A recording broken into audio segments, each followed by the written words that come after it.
नमस्कार, नमस्कार, नमस्कार. कट्ट्यावरच्या गप्पांच्या या स्पेशल एपिसोडमध्ये स्वागत आहे. आज आपल्याकडे पाहुणे आलेले आहेत, पण ते पाहुणे नाहीत.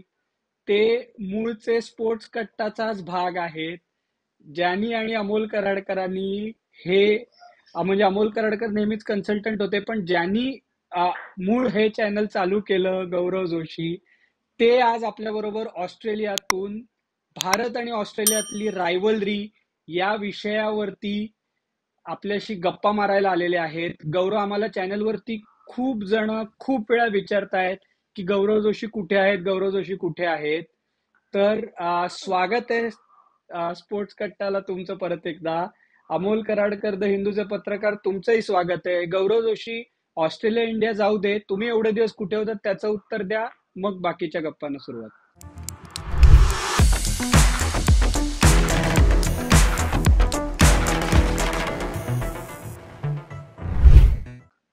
माझे नमस्कार सगळ्यांना. माझे उत्तर देण्यापेक्षा अमोल, तू किती म्हणजे खरंच जोशी आहेस म्हणून मला चांगलं एवढं इंट्रोड्यूस केलंस. खरं आता अमोलला विचार मी कुठे होतो. अमोल पण माझा पत्ता शोधतोय. अमोलला माहितीये की बरेच असे क्रिकेट प्लेअर सारखं झालेलं आहे की किती फोन केले तरी पत्ता नाही लागत. तसा तसा मी डिसअपिअर झालोय. इव्हन अमोल मला काही क्रिकेट प्लेयर्स जरी काहीतरी बोलतात तरी नाही म्हणतात, हा माणूस तर गायब झालाय. पण ह्याच्या पुढचं मी कुठे होतो अमोल, तू जरा सांग. तू हा खूपच चांगलं बोलतोय माझ्याबद्दल. दोन जोशींमुळे मी एकदम आज सौजन्यपूर्ण वागायचं ठरवलंय. त्याच्यामुळे तुमची घरवापसी झाली, याच्यावरच सगळं काही आलं. गौरव आलाय त्याच्यामुळे चांगलं झालेलं आहे, कारण त्यांनी ऑस्ट्रेलियामध्ये राहून इंडिया ऑस्ट्रेलियाच्या जवळजवळ प्रत्येक सिरीजच्या प्रत्येक मॅचेस कव्हर केलेल्या आहेत. त्याच्यामुळे म्हणजे 98 साली जी इंडिया ऑस्ट्रेलिया सिरीज झाली होती इंडियामध्ये, त्याचा बराच गाजावाजा झाला होता.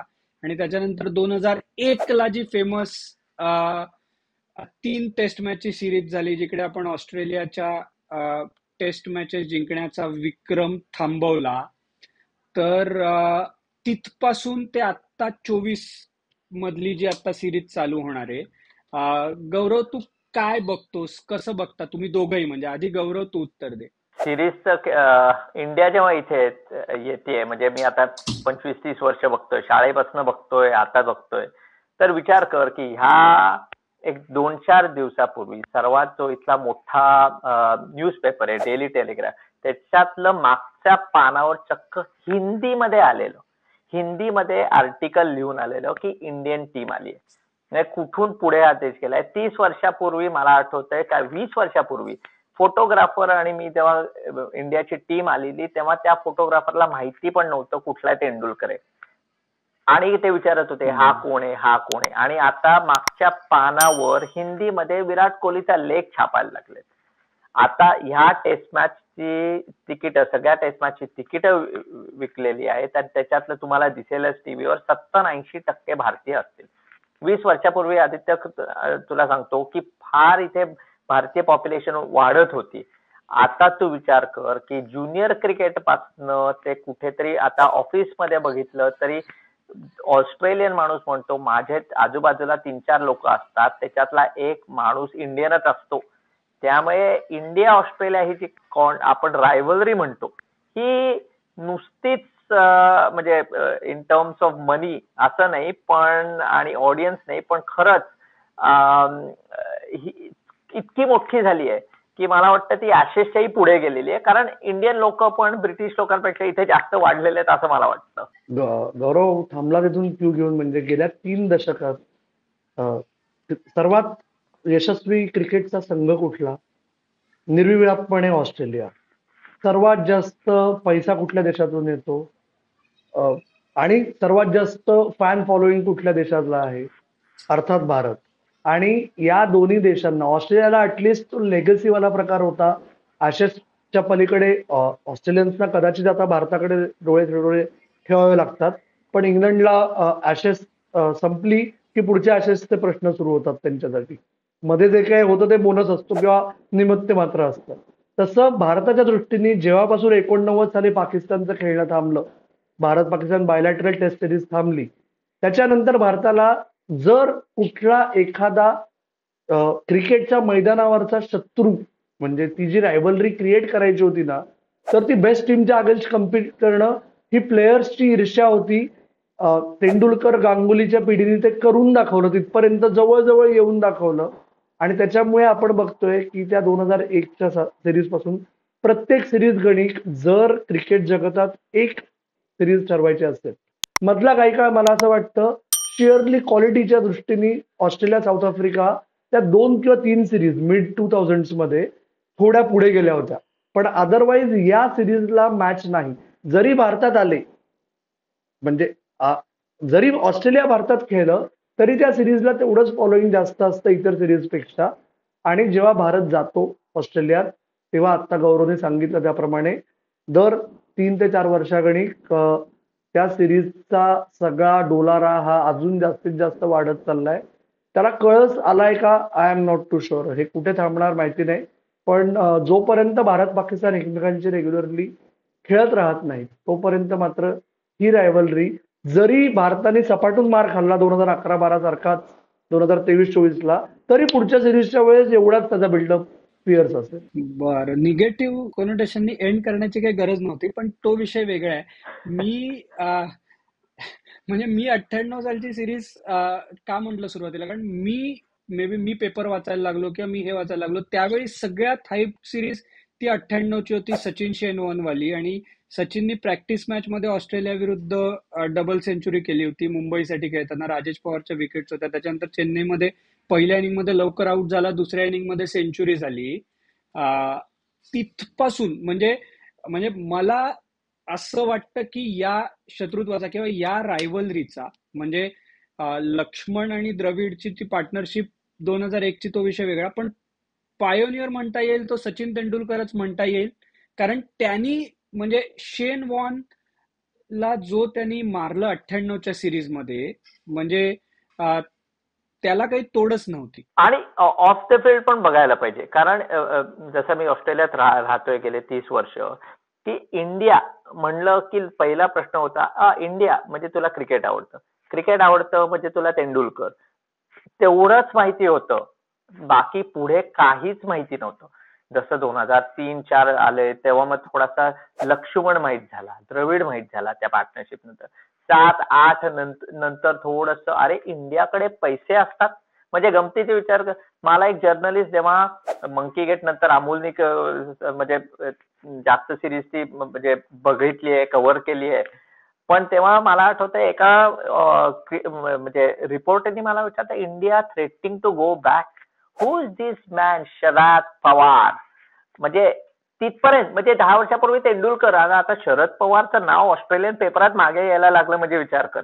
आणि आता म्हणजे काय, म्हणजे क्रिकेट मॅच ऑलरेडी क्रिकेट ऑस्ट्रेलियामध्ये किती वेळा मिड ओव्हर्सला भांगरा वाजवायचा आहे का, कुठलं तरी तामिळ म्युझिक वाजवायचं आहे का, कुठलं तरी बेंगाली गाणं लावायचं आहे, ह्याच्या प्रयत्न म्हणजे गेले 30 वर्ष बघ किती म्हणजे पुढे पुढे होत चाललंय. कारण इंडियनाइज होत चाललंय असंच वाटतं मला. आणि त्याच्यात ऑस्ट्रेलिया वेगळी ठरते की बाकी सगळे खेळाडू म्हणजे ऑस्ट्रेलियन खेळाडू तू जे म्हणलास ना आदित्य 98 सालापासून, तर ते जेव्हा त्याच सुमारास त्याच्यानंतर 2001 नंतर 2003ला ते त्या ट्राय सिरीज साठी आली, त्याच सुमारास भारतीय क्रिकेट पैशाच्या दृष्टीने वर्चस्व राखायला लागलं. ते जे 91चे इकॉनॉमिकल रिफॉर्म्स होते त्याची फळं अखेर यायला लागली होती लेट 90s पासून. त्यामुळे ऑस्ट्रेलियन सर्वात पहिले होते की जे स्मार्ट होते. त्यांनी स्वतःची इमेज मैदानावर ते ऑस्ट्रेलियन सारखेच खेळत राहिले. बाहेर आल्यानंतर मॅथ्यू हेडन त्याचे कुकरी शेफचे शोज करेल, एखादं एन्डॉर्समेंट तिकडून मिळवेल. त्या काळात आपल्याला आठवतंय की ऑस्ट्रेलिया तर सोडूनच द्या, झिम्बाब्वे भारतात आली ना तरी त्या झिम्बाब्वेन प्लेयर्सना एन्डॉर्समेंट मिळायचे. त्याच्यामुळे ओव्हरसीज प्लेयर्स सिरीजसाठी तर येतील, कधीही येतील. त्याचबरोबर ऑफ सीझन 2 सिरीजच्या मध्ये जर काही असाइनमेंट असेल तर ऑस्ट्रेलियन करंट आणि पास्ट प्लेयर्स येऊन उड्या मारून भारतात यायला लागले. आणि त्याच्यामुळे त्या सिरीजचा ऑस्ट्रेलियन क्रिकेटचा दबदबा जो टीव्हीवर दिसत होता, त्याचबरोबर मैदानाबाहेर मॅचेस चालू नसतानाही गवगवा खूप व्हायला लागला. आणि त्याच्यामुळे या सगळ्या गोष्टींची परिणिती आपण बघतोय की IPL आलं तेव्हा जेवढे भारतानंतर IPL मध्ये सर्वात जास्त वर्चस्व वेस्ट इंडिज प्लेयर्सचं असतं का ऑस्ट्रेलियन प्लेयर्सचं असतं, हा प्रश्न जर आपण विचारला तर सर्वसामान्य फॅन म्हणेल ऑस्ट्रेलियन काय विचारतो, राईट. पहिल्या IPL मध्ये हेड कोचेस किती ऑस्ट्रेलियन होते बघा. ओके, त्याच्यामुळे या सगळ्या गोष्टींनी ऑस्ट्रेलिया आणि भारत हे जसं मैदानावर गॅप म्हणतोय तसं की भारत बाहेर गेला की सगळीकडे आजकाल तेच असतं. पण तरी ऑस्ट्रेलियात जरी गाणी इंडियन चालू असली ना तरी शिवीगाळ जास्त भारतीय क्रिकेटर्स नव्हते स्टँड्स मधून, जे बाहेर जे इतर देशांमध्ये होत नाही. करेक्ट. ओके, गौरव हे खरंय. बिलकुल बिलकुल. आणि तेच ना की म्हणजे पण गमतीने असं असं का? म्हणतं एक खूप म्हणजे इन्फ्लुएन्स पण झालेला आहे इथे. आणि म्हणजे अमोल म्हणतात 2008 ला तू विचार कर, मंकी गेटला ते सगळं झालं आणि त्याच्यानंतर म्हणजे मॅथ्यू एक मिनिट, गौरव हेडन. गौरव गौरव मला ना एक ना आपला ऑडियन्स यंग पण आहे. हा 2008 ला सुद्धा 17 वर्ष झाली आहेत, 7-8 ला. होय ओके, बरोबर. जरा मंकी गेट जस्ट एकदा 30-40 सेकंड्स मध्ये सांग आणि त्यावेळी काय झालं होतं आणि मग आपण पुढच्या पॉइंट वरती येऊ. अमोल तू पटकन सांग, कारण तू ती सिरीज मध्ये पत्रकार होतास तेव्हा. 2008च्या सिरीज मध्ये दुसऱ्या टेस्ट मॅच मध्ये अलिगेशन झालं की हरभजन सिंग अँड्रू सायमंड्सला मंकी म्हणलं. ओके, बरोबर. आणि मंकी म्हणणं हे भारतीयांसाठी काय माकड चाळे, याच्यात काय कौतुक आहे हे नव्हतं, ते रेशियल स्लर होता. त्याच्यामुळे भारताच्या हरभजन सिंगला बॅन करायची वेळ आली होती. रादर लगेच ऍक्शन अनाऊन्स झाली होती. त्याच्या विरुद्ध भारताने जे आता आपण विनेश फोगाटच्या बाबतीत बघितलं, कॅस मध्ये भारताने अपील केलं हरभजन सिंगच्या दोषी आढळण्याबद्दल. कारण काय, भारत हे रेसिस्ट कंट्री आहे असा अचानक राष्ट्रीय प्रश्न उद्भवला. भारतीय संघाने सांगितलं आम्ही दौरा अर्धवट सोडून निघून जाऊ. उद्या दौरा म्हणजे प्रॅक्टिस मॅच मधली होणार की नाही दुसऱ्या आणि तिसऱ्या टेस्ट मॅचच्या दिवशी, हे सगळे प्रश्न आले. टूर ऐरणीवर आली. पण ऑस्ट्रेलिया आणि भारताच्या मध्ये कोण रेसिस्ट आहे याच्यावरती एक वेगळी चर्चा असू शकते. तू बोल. मानव जात रेसिस्ट आहे, तो भाग वेगळा. ओके, आपल्या तिघांमध्ये कोण जास्त रेसिस्ट आहे याच्यावर एक वेगळा एपिसोड. ओके, तो त्याच्यानंतर तो तिसरी टेस्ट मॅच होणार की नाही हे चालू असताना एकीकडे हिअरिंग झालं.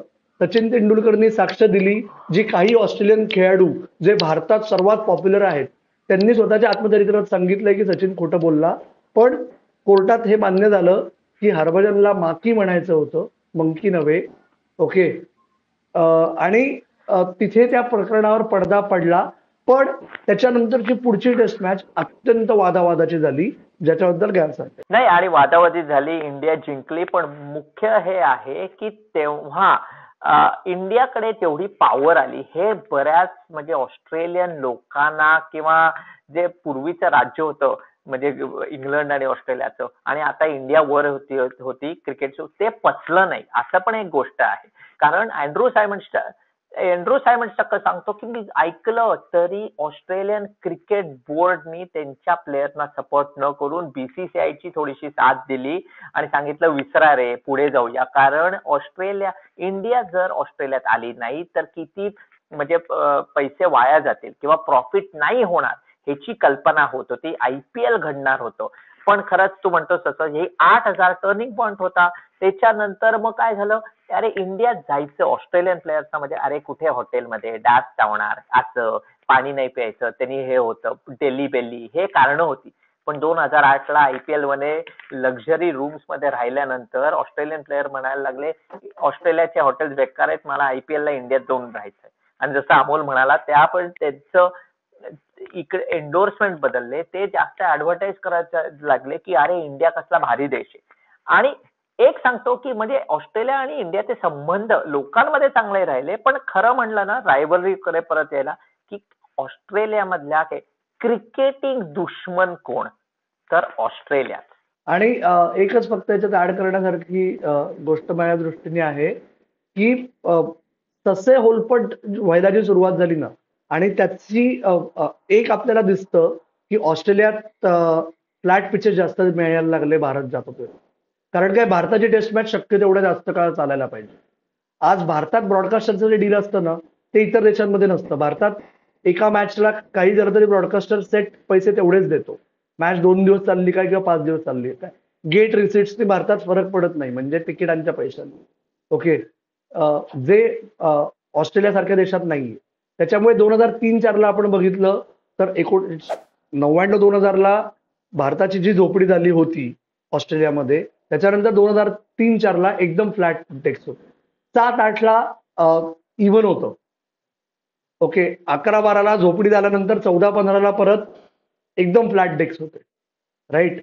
या सगळ्या गोष्टी भारतीय संघाने न मागता जे पर्क्स आहेत ना भारतीय संघाचे, की जर एखाद्या देशाला जास्त क्रिकेटिंग इकोसिस्टम जास्त महत्वाची असेल, भारताविरुद्धची सिरीज जिंकणं, आणि त्यांना जर हा कॉन्फिडन्स असेल की आपण काही केलं तरी आपण हरणार नाही, ओके, तर ते तोपर्यंत होत होतं जे गेल्या 2 टूर्समध्ये बदललंय.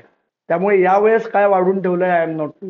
पण मला असं वाटतं की या रायव्हलरीच्या पार्टमध्ये म्हणजे जसे ऑस्ट्रेलियन ग्रेट्स होते तसे इंडियन ग्रेट्सही झाले. म्हणजे आपल्याला रायव्हलरी आपण जर का 98 सालापासून म्हणतोय तर किंवा 2001च्या कलकत्ता टेस्ट पासून प्रिसाइजली जर का आपण म्हणतोय, तर तुमच्या दृष्टीने या रायव्हलरी मधलं सगळ्यात बेस्ट सिरीज कोणती होती? बेस्ट पण खरंच म्हणजे ती 2000 कॉम्पिटिटिव्ह बघायला गेला तर खरंच 2007-08ची खरंच कॉम्पिटिटिव्ह सिरीज होती ऑस्ट्रेलियामधली. कारण पहिली टेस्ट ऑस्ट्रेलियाने आरामात जिंकलेली, सेकंड मॅच जिथे हे मंकी गेट स्कॅन्डल झालं ती खरं इंडियाने ड्रॉ करायला हवी. ती मे बी अंपायरिंग डिसिजन बरोबर झाले, इंडिया कदाचित जिंकली असती. स्टीव्ह बकनर, त्याच्यानंतर स्टीव्ह बकनरनी कधीच इंडियाची टेस्ट मॅच मध्ये तो उभा राहिला नाही. त्याच्यानंतर पर्थची टेस्ट मॅच इतकी म्हणजे पर्थला जिथे टायटल होतं की शॉन टेट सारखा 170 किलोमीटरच्या नावावरनी बॉल टाकणारे वगैरे इंडियन लोक स्पीचवरच येणार नाहीत, अशा हेडलाईन्स वगैरे इथे होत्या. तर तेव्हा इंडियाने तिकडे जाऊन ती मॅच जिंकली. त्याच्यानंतरची पण ॲडिलेडची मॅच पण क्लोज झाली आणि क्वालिटी ऑफ क्रिकेट होतं ना, म्हणजे ते अमोल जसं म्हणाला, खरंच 4 खूप म्हणजे वेगळ्या वेगळ्या टाईपची पिचेस होती. आणि त्याच्यानंतर म्हणजे मला तरी वाटतं ती जी सिरीज होती ती क्रिकेटिंग कॉन्टेस्ट. इंडियन लोकांना खूप राग येणार ते मान्य आहे, कारण ते सगळं मंकी गेट झालंच असं, पण त्याच्यात तो एक ड्रामा पण होता. पण खरं म्हणलं तर माझी ती फेवरेट सिरीज आहे 2007 आणि 8ची. अमोलला काय वाटतं मला माहित नाही. येस, म्हणजे दुर्दैवाने गॅप जसं म्हणलं तसं की ते क्रिकेट झाकवलं जातं मंकी गेटमुळे, पण क्वालिटी ऑफ क्रिकेट खूप चांगली होती. आणि ती सोडून मला 20-21 महत्वाची वाटते. 20-21 जास्त मेमोरेबल वाटते. क्वालिटी ऑफ क्रिकेट ग्रेट नव्हतं, ओके. क्वालिटी ऑफ क्रिकेट बऱ्याच अंशी माझ्या दृष्टीने 18-19ची जास्त चांगली होती 20-21 पेक्षा. पण अगेन्स्ट ऑल ऑड्स भारताने जो कमबॅक केला, ओके, आणि त्यात सगळं होतं. त्याच्यात शुभमन गिलची सेन्सिबल बॅटिंग होती, त्याच्यात ऋषभ पंतचं अॅग्रेशन होतं, त्याच्यात नांगर टाकणे प्रकार होता अश्विन आणि हनुमा विहारींनी दुखापत झालेली असताना, आणि शक्य तेवढे सगळं बॉलर्स म्हणजे बहुतेक, नाहीतर गॅव किंवा भरतला विचारणा झाली असते की आता तुम्ही, जसं आपला एक दिल्लीतला पत्रकार मित्र आहे ना गॅव, तो काय म्हणतो की मी वाईट्स घेऊन फिरतो, कधी डेब्यू होईल, तसं खरंच तुमच्यावर वेळ आली असते तेव्हा. तर या सगळ्या दृष्टीने मला 20-21 महत्वाची वाटते. आदित्य, तुला काय आहे, तुझी कुठली मेमोरेबल? नाही, माझी मेमोरेबल 20-21 अनडाऊटेडली. म्हणजे ज्या प्रकारे म्हणजे आपण नटराजन असू दे, म्हणजे काही आपल्याकडे काही म्हणजे शेवटी फक्त कार्तिक त्यागी तेव्हा रिझर्व्ह मध्ये होता, तो खेळला नाही. बाकी सगळे म्हणजे ट्रॅव्हलिंग रिझर्व्ह गेले होते ते सुद्धा सगळे खेळले, फक्त कार्तिक त्यागी खेळला नाही. अशा सिच्युएशन मधनं आपण ती सिरीज काढली. आणि जो अमोल म्हणाला ना, सॉरी, जो गौरव म्हणाला ना आधी, की त्यांना ते पचत नव्हतं की भारताचं म्हणजे फायनान्शियल भारत स्ट्रॉंग झालाय आणि आता तो वरचढ होतोय 2007-08 साली. तसं मला पर्सनली अजूनही असं वाटतं की आपण जे ब्रिस्बेनला जिंकलो ना, ते अजून ऑस्ट्रेलियन्सना डायजेस्ट झालेलं नाहीये अजूनही. म्हणजे ज्या प्रकारे आपण ती गावाची टेस्ट मॅच काढली, आणि त्याच्यामुळेच मला असं वाटतं की यावेळी आपलं स्वागत हे 2 दिवस 3 दिवस आणि सगळी स्पोर्टिंग पिचेस अशा प्रकारचं वातावरण ऑस्ट्रेलियामध्ये असेल, कारण त्याला ती 20-21ची किनार आहे असं मला वाटतं. गौरव, तू काय म्हणतोस ते सांग मग मी. नाही, नक्कीच. अरे 2000 म्हणजे मेमोरेबल तर एक म्हणजे मला अजून वाटतं ती गेले 30 वर्ष इंडियन क्रिकेट बघतोय, that is India's greatest test series. नशिबाने मला चान्स मिळाला की तो सगळा कव्हर करायला. आणि पण म्हणजे खरंच म्हणजे नटराजनचं ओळख पहिल्या टेस्ट मॅचला नटराजन एवढी चांगली बॉलिंग टाकत रवी शास्त्री येऊन म्हणाला, म्हणलं अरे हा चांगली बॉलिंग टाकतोय. रवी म्हणाला अरे क्या पता एक दिन वो खेलेगा भी. आणि खरंच तसं झालं, कारण कोण दुसरं उभंच नव्हतं. म्हणजे अमोल म्हणाल ते खरं आहे, बहुतेक मला किंवा भरतला खेळावं लागलं पण असतं 5वी टेस्ट मॅच असती तर. पण दॅट इज रिमार्केबल. म्हणजे ते इतके त्याचं कौतुक झालेलं आहे. पण म्हणून येस तू म्हणतोय ते आणि ह्यावेळी तसंच आहे की ऑस्ट्रेलियाने थोडीशी गॅबाची मॅच म्हणजे कुरकुर कशी की गॅबाची मॅच जानेवारीमध्ये खेळली गेली. गॅबाच्या मॅचेस ट्रेडिशनली नोव्हेंबर किंवा डिसेंबर फर्स्ट वीक मध्ये असतात. सिडनीच्या पिच मध्ये थोडंसं इतकं ते हेच नाही झालं, डिटिरिएटच नाही झालं, म्हणून हनुमा विहारी आणि हे खेळले. आणि इंडियाची बी टीमनी शेवटी ऑस्ट्रेलियाला हरवलं आणि ते 18-19ला स्मिथ वॉर्नर नव्हते म्हणून इंडिया जिंकली. त्यावेळी स्मिथ वॉर्नर होते आणि सगळे 4 जे बॉलर्स आहे, म्हणजे कधीही इतिहास मध्ये असं झालं नाहीये की 4 बॉलर सगळ्या 4 बॉलरनी 200 विकेटहून जास्त विकेट काढले, असे एकत्र कधीच खेळले नाहीये. आणि तरी इंडियाने हरवलं म्हणजे खरंच कमाल आहे. म्हणजे नटराजन त्यानंतर अमोलला माहित असेल, मला वाटतं रणजी ट्रॉफी कधी खेळला पण नसेल. म्हणजे काय काय प्लेयर्स कुठे आहेत त्या स्क्वॉड मधले हे मला पण माहित नाहीये. पण असंच त्यामुळे ती पण त्यामुळे ती अशी एक म्हणजे अशी जखम अजून आहे.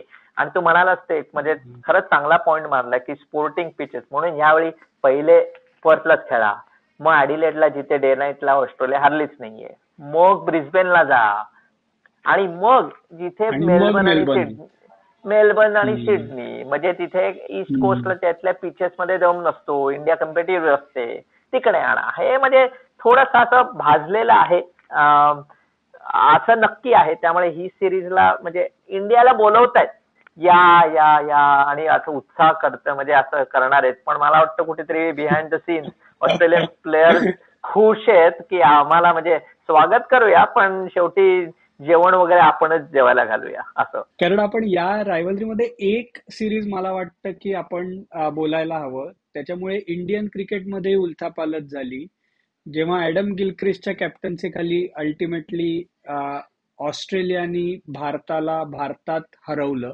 म्हणजे अशा गेल्या 20-25 वर्षातल्या हाताच्या बोटावरती मोजण्यासारख्या सिरीज आहेत की जिकडे विजिटिंग टीमनी भारताला हरवलं. म्हणजे आत्ता जी न्यूझीलंड विरुद्ध वाट लागली ती तर ऐतिहासिकच होती. पण ऑस्ट्रेलियानी त्यावेळी ऑस्ट्रेलियाला हरवणं आणि नागपूर टेस्टमध्ये जी हिरवीगार खेळपट्टी दिली होती ऑस्ट्रेलियाला. अमोल त्याच्याबद्दल काय आठवत असेल तर जरा सांग ना आम्हाला. आणि गौरव तूही ती टेस्ट कव्हर करायला आला असशील तर सांग. प्रधान साहेबांची टेस्ट मॅच असं समजलं जातं. त्याच वर्षातली एक टेस्ट मॅच वानखेडे स्टेडियमवरची ना मायकेल क्लार्कची ना मुरली कार्तिकची, पण ती MS राव यांची समजली जाते क्युरेटर तसं. पण नाही, त्या सिरीजच्या वेळेस मी जस्ट पुण्यात काम करायला सुरुवात केली होती. त्याच्यामुळे फार मैदानावरचं वगैरे काही नाहीये. पण येस, त्या सिरीज तोपर्यंत तो जम बसला होता भारत ऑस्ट्रेलिया, राईट. आणि त्या सिरीज मध्ये ऑस्ट्रेलियाने करून दाखवलं जे ते फायनल फ्रंटियर जे स्टीव्ह वॉला जमलं नाही ते अखेर पुढच्या वेळेस करून दाखवलं त्यांनी. हा प्रकार झाला. आणि त्या सिरीजचा एक खूप हिलारियस किस्सा आहे, तो खूप मोठा आहे त्यामुळे मी आत्ता सांगणार नाही. पण ती सिरीज चालू असताना राहुल द्रविड मध्येच पुण्यात एका कॅस्ट्रॉलच्या डिस्ट्रीब्युटर्सना भेटायच्या इव्हेंटला आला होता. तेव्हाचा एक किस्सा आहे, पण तो खूप लांबलचक आहे आणि तो पत्रकारितेबद्दल आहे, तो क्रिकेटबद्दल नाही आहे. त्यामुळे तो मी पुढच्या वेळेस मीटअप मध्ये सांगतो तुम्हाला. पण त्या सिरीज मध्ये राहुल द्रविडला सर्वात जास्त त्रास कोणी दिला होता माहितीये का? नागपूर मधल्या एका लोकल पत्रकाराने. त्याने नागपूरला राहुल द्रविड पोचता विचारलं की इस शहर ने आपको एक प्यारी सी बीवी दी है, एक बहुत प्यारा सा नन्ना मुन्ना जवान दिया है, तो आप नागपूर को क्या देंगे, असं त्या टेस्ट मॅचच्या आधी विचारलं होतं.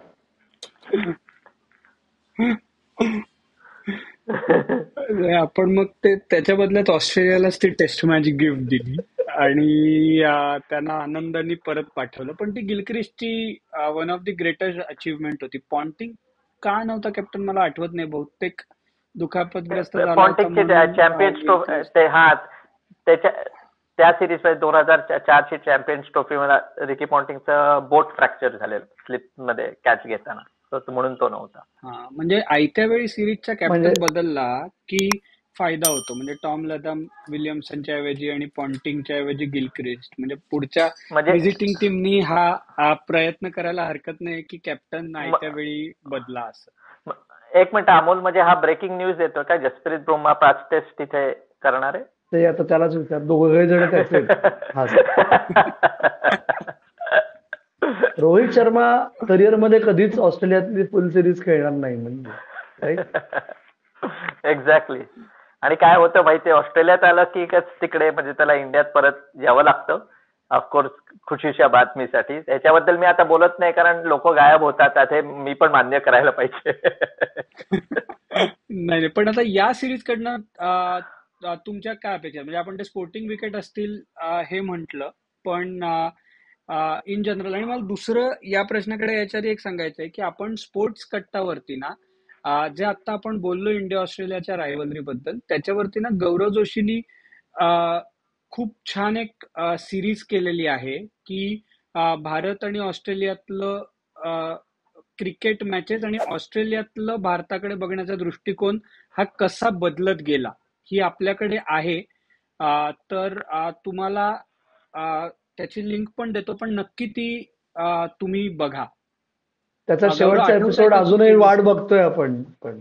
हो, त्याचा त्याचा शेवटचा शेवटचा एपिसोड वाट बघतोय, पण जे एपिसोड केलेत ते चांगले झाले. अरे तो शेवटचा एपिसोड एडिट करतोय, म्हणजे अजून ही सिरीज त्याप्रमाणे मी म्हणजे संपवणार आहे.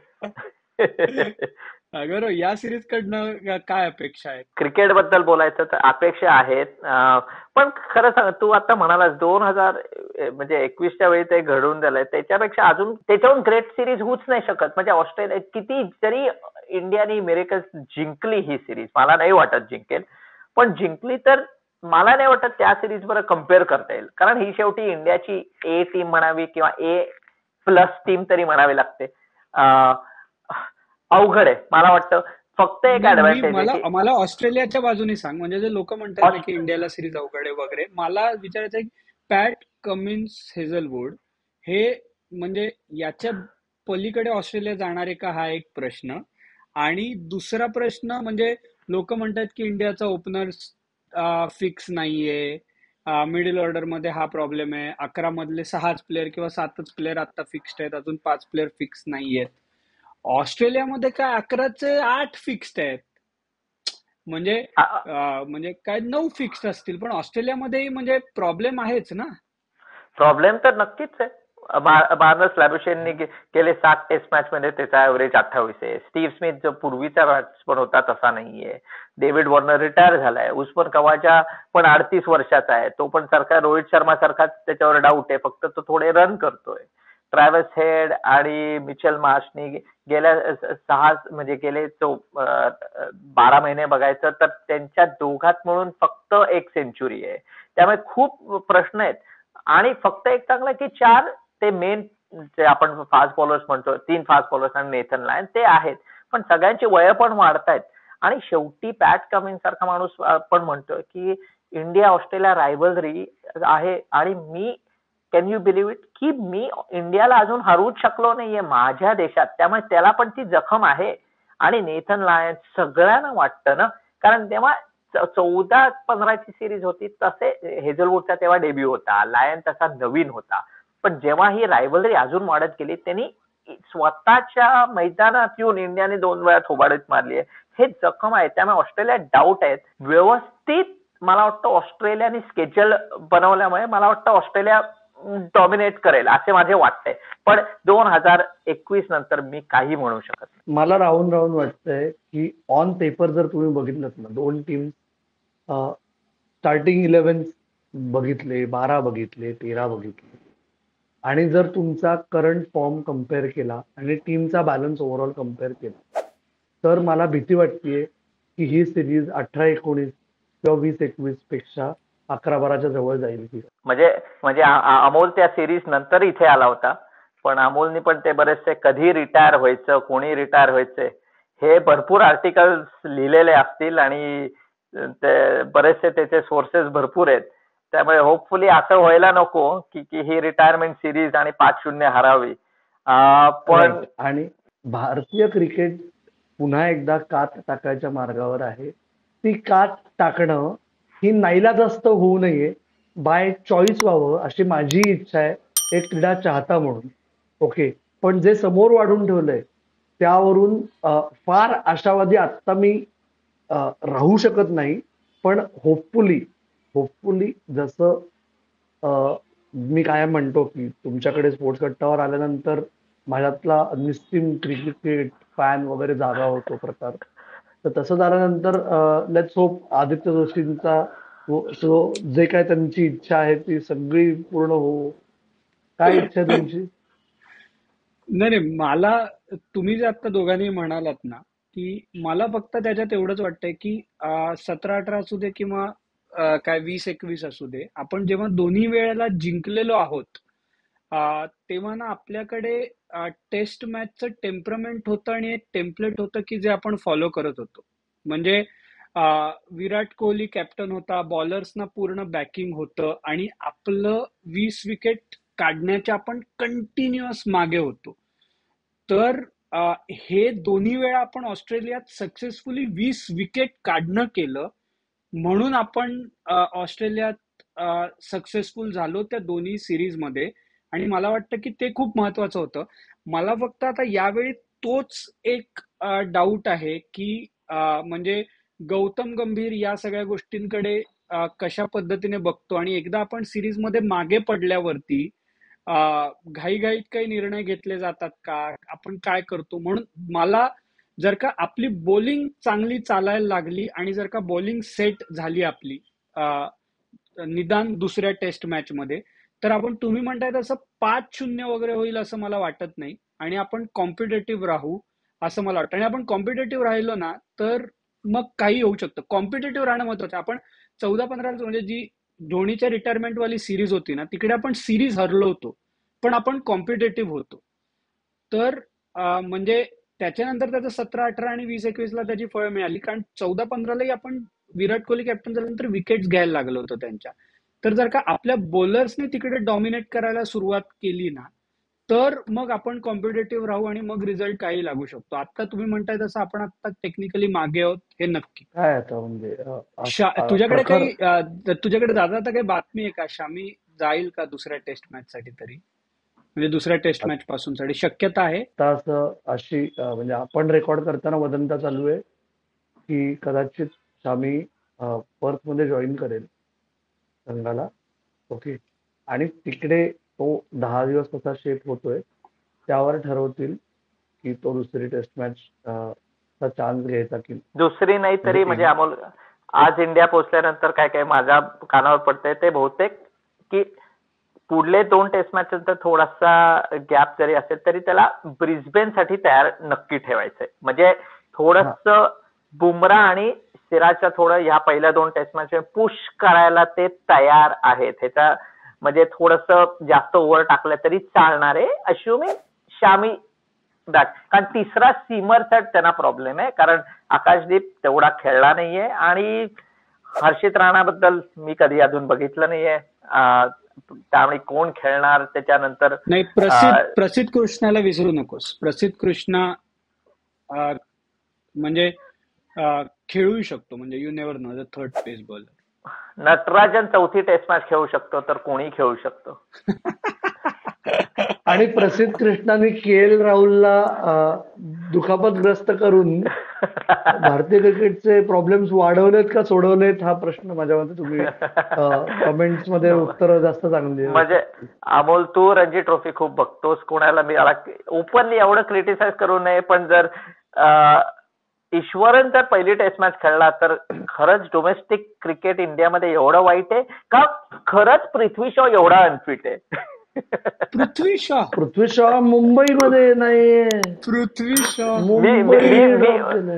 म्हणून मी म्हणतोय की ईश्वरनला खेळवलं किती मागे चालली, म्हणून किती मागे चालले ईश्वरनला खेळवून. म्हणजे त्याच्यापेक्षा नाही नाही, तू पृथ्वी शॉ म्हणालास म्हणून एक ते ऑस्ट्रेलिया क्रिकेट प्रेमाचा एक आपल्याला पुरावा पण आता नुकताच मिळाला आहे. ग्रेग चॅपलने पृथ्वी शॉला पत्र लिहिलेलं आहे की ते बाबा पृथ्वी तू शॉला कधी कस कळलं हा मुद्दा वेगळा, पण लिहिलं होतं. नाही नाही, अमोल ईश्वरांचं उत्तर दे ना. ती अभिमन्यू आता म्हणजे आपण कायम बघतोय गौरव, गेली 5 वर्ष तो बॅकअप आहे, पण बॅकअपच आहे. राईट, तो कायम बॅकअप राहील अशी त्याची अवस्था आहे.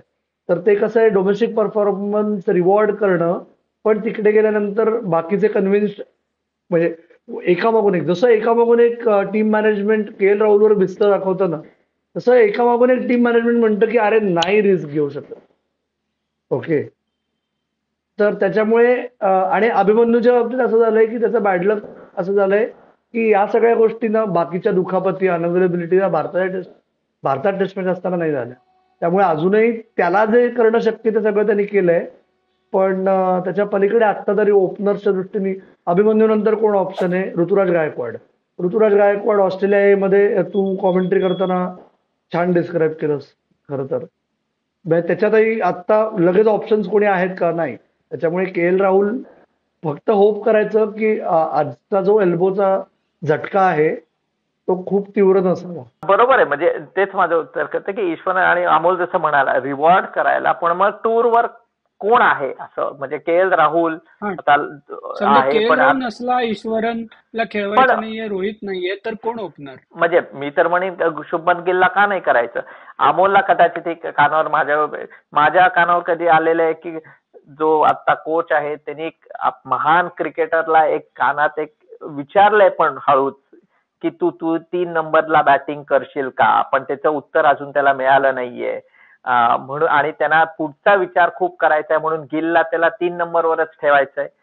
पण म्हणून आणि 3 नंबरवर कारण गिलनी मागच्या वेळी ओपनिंग केलेली, पण बऱ्याचशा अशा चाललंय, पण ह्याच्या खूप पुढे जायला नको. कारण काय माहितीये का, के एल राहुल 1-2 दिवसांनी बॅटिंग करेल आणि के एल राहुलनी बॅटिंग केली तर मला वाटतं तो ओपनिंग नक्की करेल. मला नाही वाटत. म्हणजे के एल राहुलची बॅटिंग खूपच खराब असली पाहिजे पुढचे 5-7 दिवस किंवा इंजर्ड असला पाहिजे, तरच ईश्वरनला चान्स मिळेल. पण मला त्याचा खूपच डाऊट वाटतो. आणि त्याच्यामुळेच मला वाटतंय की पहिली टेस्ट आणि ओव्हरऑल टेस्ट सिरीजचा प्रिव्ह्यू हे मॅचच्या काही तास आधी जेव्हा जमलं तर आपण परत तिघं गप्पा मारू, तेव्हा जास्त बोलणं प्रस्तुत ठरेल. Correct. आता याच्यावर फार थिअरीज मांडण्यापेक्षा. आणि ही रायव्हलरी आपण जे लोकांना सांगितलंय, नक्की इथे ऑस्ट्रेलियात म्हणजे लोकांनी ऑलरेडी सुट्ट्या टाकलेल्या आहेत. तिथे भरपूर आता इंडियन लोकांचे पॉप्युलेशन वाढले.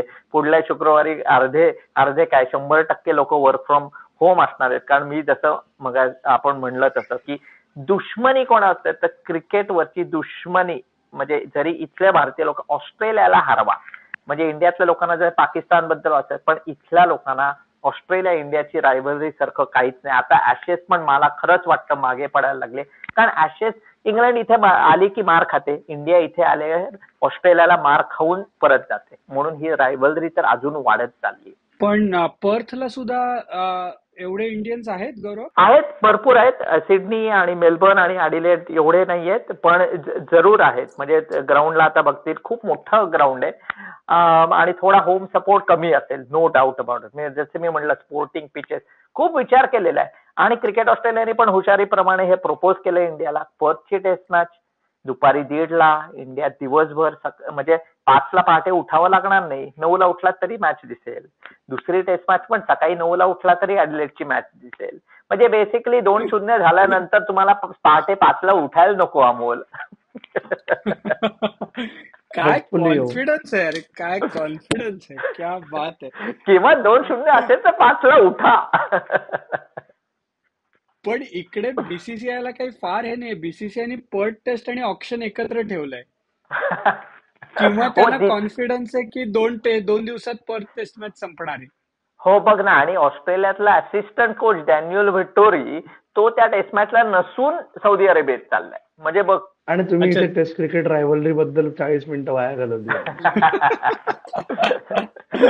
नाही, पण आपण क्रिकेट फॅन म्हणून काय, आपण तर दोन्ही कव्हर करणार आहोत ना. आपण काय ऑप्शन वरती बोलू आणि आपण टेस्ट मॅच वरती बोलू, आणि प्लेयर्स तर खेळणारच आहेत. त्याच्यामुळे आपण दोन्हीवरती बोलणार आहोत. पण नक्की थोडं जशा बातम्या येतील कदाचित अजून माझं पर्थला जाण्याचं पण चाललंय आहे. तसं झालं तर मी सांगेनच, पण जरूर आपण त्याच्याबद्दल बोलूच. पण रायव्हलरी मात्र हा खूप चांगला विषय होता आज आणि मजा आली की तुमच्या दोघांबरोबर आणि स्पोर्ट्स कट्ट्यावर यायला. आणि जरूर या सिरीज मध्ये मी अपीअरन्स करत जाईन.